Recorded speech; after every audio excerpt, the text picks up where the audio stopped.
the hard part with social media is if you engage with that ad at all, even just like leave it on and watch it, it's like, ooh, she likes they know. this. Yeah, you wait too many seconds. You don't have to click anything. Yeah, we just know. Keep showing you. So then you're just like, you wore me down. Like finally, I'll just get it. Leave me alone. What is the perfect bite? That mix of flavors, textures, colors, and aromas that come together in one amazing amuse-bouche. Big ideas expressed in small bites. That's our podcast, a variety of inspiring topics to make your financial goals and dreams a reality. Brought to you by Clark County Credit Union for your weekly serving of food reviews, financial education, and life hacks that your future self will appreciate. It's the perfect bite of interesting information to start your week. Welcome to episode 69 of The Perfect Bite. I'm Crystal Price. And I'm Shannon Hiller. Let's dig in.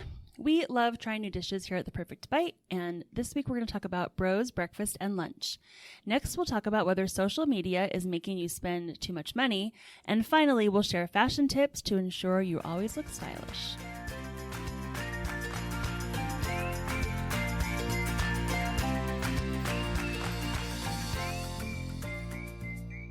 Each week on The Perfect Bite, we'll visit a locally owned Southern Nevada restaurant that we hope will become your new favorite. This week, we're sharing a new favorite, Bros, Breakfast, and Lunch. This was my first time going here. Have you ever been here before? Nope, that was my first time too. We all went together. So we went there, like it says in the name, they offer both breakfast and lunch. So our team had a divide of what we ordered. Some of us did breakfast, some of us had lunch. If you're wondering where they are on Rancho, just off of Craig in the little strip mall right there. Our entire marketing department went, and it was actually our marketing specialist, Mega. This is one of her favorite local places to go to. So we were able to go there and check it out. You can also check them out on social. They've got a good amount of photos on social media. So we took some photos as well. When you check out our social pages, you'll be able to see our group photo there, see what some of us ordered. It was a really great time. I ordered the jalapeno burger with fries and a Dr. Pepper. It was really good. I was expecting it to be a little bit more spicy. I could have had a little bit more spice in there, but it was good for what it was. You could tell it was definitely grilled in the back, like a fresh burger, grilled in the back, not anything like McDonald's or something like that. What did you order? Well, I noticed the menu did have such a variety, and there were a lot of like Mexican dish inspired, right? Like I felt like, so the burger jalapeno, I guess that was the spicy. I got a chorizo omelet with breakfast potatoes. That was really good. And then I stole the avocado from someone else, and that should have been on the menu in the beginning. And then our other coworker got chicken fingers, and he said they were like his perfect favorite kind of chicken fingers ever. Yes. That's like just so. So if you're looking for like a place where people can get all sorts of different stuff, I would say this was good because we definitely had a good variety. Chilaquiles were ordered. That's like the chips with egg and your breakfast. The chips nacho. looked really good too. Yeah. Like I don't even know it was sprinkled on there. I don't know if you know what it was. Yeah, they had like a chili verde salsa type. It was a green salsa. Yeah, like really speckled good. with green, and it looked like probably cheese or something. I don't know. It looked delicious. If I go back, I want to order one of the pancakes. When we first walked in, there was a table of guests there, and they both had different types of pancakes, and they looked so good.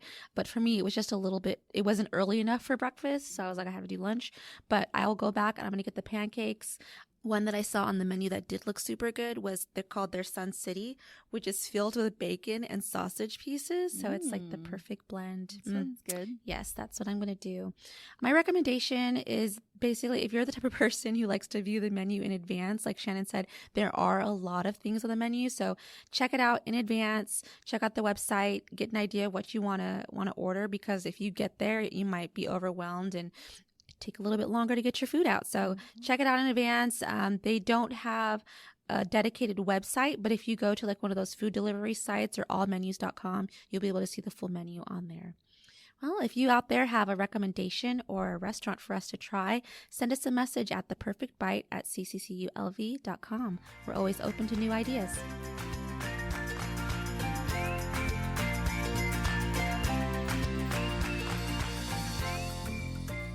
We all know that social media targets us with ads based on our behavior online.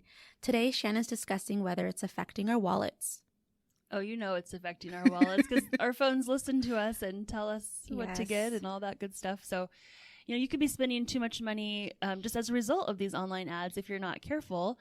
A survey from NerdWallet conducted in July said that 65% of Americans believe that social media contributed to their overspending. What do you think? I agree. I'll see something and I'll be like, I was just thinking about that. I need that. Oh, it's on sale. Oh my gosh. It's a sign.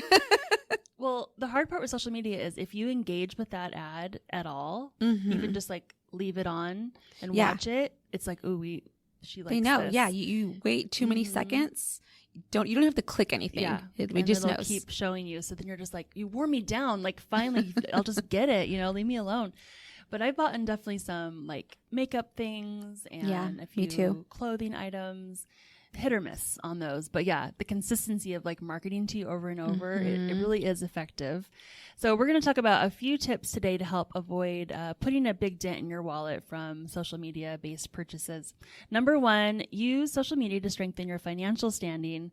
Instead of focusing on what you don't have, join groups or follow social media accounts that teach you how to make better financial decisions. So there's an algorithm, right, to social media, and you're teaching it what you like. And so if you keep going back to all these retail Fashion accounts, and they're just going to more and more and more and more. But if I go to like a healthy eating or financial, tips, I'm going to see more and more of those things. So like my daughter just got social media for the first time recently. And before she even got on it, I said, this first week or so of social media is very important. You're teaching the algorithm what you like. Yeah. Like I'm coming at it from like a marketing perspective, not and a mom.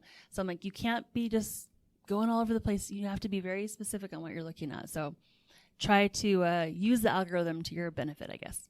Number two, avoid late night scrolling. The hours between 10 p.m. and 4 a.m.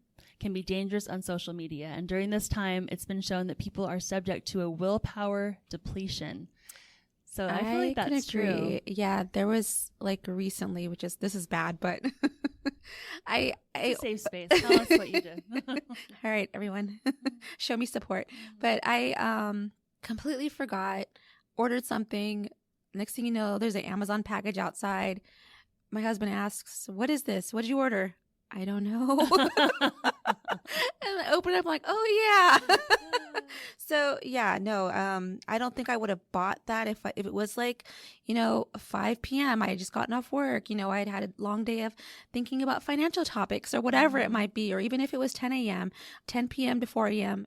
is not a great time to be just out there, because then you start thinking, well, oh, again, it's on sale. Yeah. Maybe I need this. I think my worst example of that, I think I might have even been on maternity leave still. So you're like exhausted. And I bought a course for starting a business. Oh. And it was expensive. It was not just And I was like, I'm going to do this. I'm going to get this course. It's going to change the direction of my career, all this stuff. And I think I did buy it like in the middle of the night. And then the next morning it was sort of like this fuzzy dream, like, so I had newborn, like, it was bad. Did not use it ever. Oh my gosh, no. Number 3, create your budget. Speaking of not spending all your money, creating a budget allows you to be mindful of your spending while ensuring you can pay your monthly bills. So in the same report we mentioned earlier, 15% of Americans say they purchase something outside of their budget. You want to avoid this. I sort of feel like social media is like that impulse buy when you're at the grocery store. Yeah.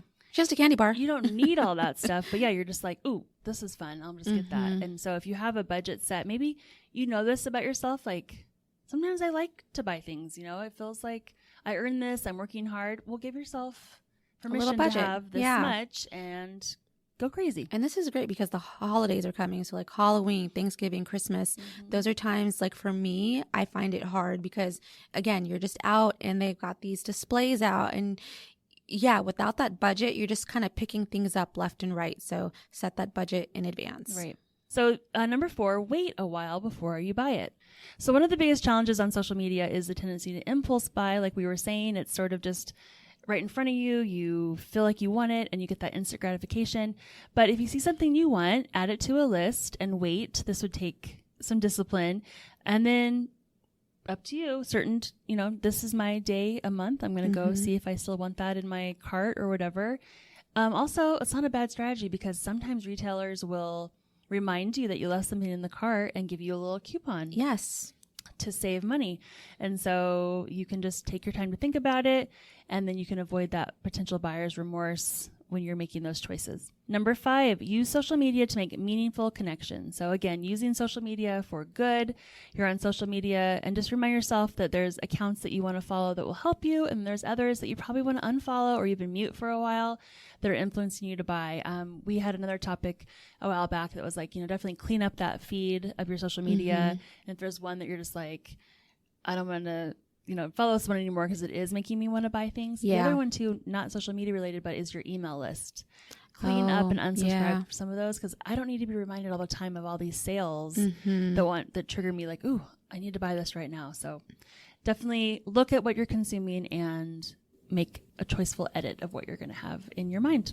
And now let's take a break to hear from our sponsor. Clark County Credit Union members have received more than $73 million in bonus dividends since 2001 just for using the credit union services they need every day. Since CCCU is owned by our account holders, they earn the dividend, not shareholders. This year, we returned a $2.6 million bonus dividend to members with auto loans, credit cards, and checking accounts. Open an account today and start earning your own bonus dividend. Funds privately insured by American Share Insurance. Next up is our Future Self segment inspired by the Happiness Project. Everyone has their own style and idea of what it means to be classy and comfortable. Today we're sharing some tips from theluxurycolumnist.com to give you extra confidence while being stylish. The article shared 14 tips, and we're going to go through a couple of those today and then provide you the link to the full list in our show notes. So the first thing on here is to buy clothes in your actual size. It seems easy enough, honestly, but I can say I've been a victim to this. I gained some weight over the last couple of years, and I was still holding on to them size 6s. But honestly, once I accepted my new size and started buying, clothes in my actual size, I started feeling better in my clothes. I wasn't as restricted to movement, which is like silly. Why would you wear clothes that don't fit? But it happens. So buy clothes in your own size. They've said that an example could be like a pencil skirt can help provide an hourglass shape for women, while for men, certain men's shirt collars can actually help to balance a round face. So look for your right size. If you need help, usually retailers will have someone there who can help you get sized appropriately. Next thing is to take care of your clothes. So wash them on the gentle cycle, hang them out to dry. This can prevent wrinkles and keep colors bright. I think for my kids, they're like a great example of what not to do. Put them all together. And just... Yes, they put them all together. Colors, whites, it doesn't matter, delicate, towels, like just throw it all together. Just throw it in there.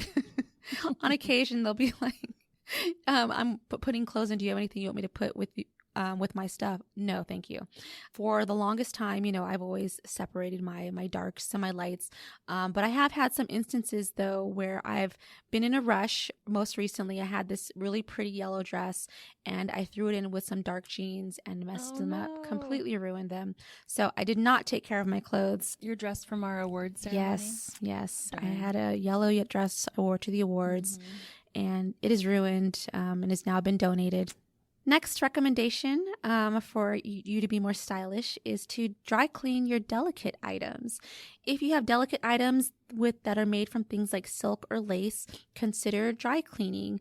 You can also use clothes, get it like one of those steamers, and those are also much gentler than ironing, and will also steam out any kind of like scents or things like that. That might be. We use a steamer. Yes, and even my little kids will use it. That's great. Yeah. If someone asked them to iron something, they'd probably be like, the irons for our crafts. Melting stuff. No, that's great. I love it. Next recommendation is to don't buy things just because they're on sale. I'm guilty of this too. You want to make sure that you're actually going to wear the item. You have someplace to actually wear it. I once was at a thrift store, and on occasion, the thrift store, they'll still get like brand new stuff that didn't sell at the retail. And there's this really pretty blue like evening gown. Okay. Where am I wearing an evening gown? I don't know, but in the moment, now you need one for the next award ceremony. Okay, so this is what makes it worse. Oh no. Buy clothes in your own size, Crystal. Oh no. I was like, I'm going to lose that weight. And I'm going to fit this dress, because it's not like you have a variety of sizes to choose from. Right. They've only got that one size. So I bought this blue evening gown that is too small, but maybe one day I'll be able to wear it. I don't know. It's still sitting in my closet. And it was on sale, but was that the best choice? Probably not. Probably not. So don't do things like I did. The next recommendation is don't get too attached to one style. So trends, they come and they go. Sometimes they come around again, but usually that's after several years. For example, bell bottoms, I remember that being in style like in the 90s-ish. And here it is again in 2023, and they're coming back. Chances are a trend is going to come and go. So, you buy something today, it might be out of style in 6 months. So if you were to buy something that was like on style, maybe you have an event to go to, maybe you don't spend, the big bucks, and maybe you go for a cheaper option instead. So you want to find clothes that look good on you and that make you feel good. And then the last recommendation is to find out what colors work best for your skin tone. For me, I hate orange. Every once in a while, I'll see something that's cute and I'm just like, oh, it's so cute. And then as soon as I put it on, I'm just like, it doesn't go with my skin tone. Do you have any colors like that where you're just like, no? Pastels don't work for me. And actually, I've been talking about getting my colors done, like where you get like spring, summer, winter, whatever. And then they give you like a swatch of the colors you should take with you. So you take it shopping and you're like, nope, not in my skin tone. I'm like, I do it for my house. I have a swatch of colors and paints in my wallet right now. Oh my gosh. So if I'm out and about, probably impulse shopping, I shouldn't do that. But anyway, if I see something, I'm like, no, that doesn't match the paint that I have. That'll look terrible or whatever. I did it more when we first moved into my house, but same idea. Like it gives you a guide. So yeah, it's good to know what are your colors exactly. And then it'll help you to not spend money on things that are going to end up not working for you in the future.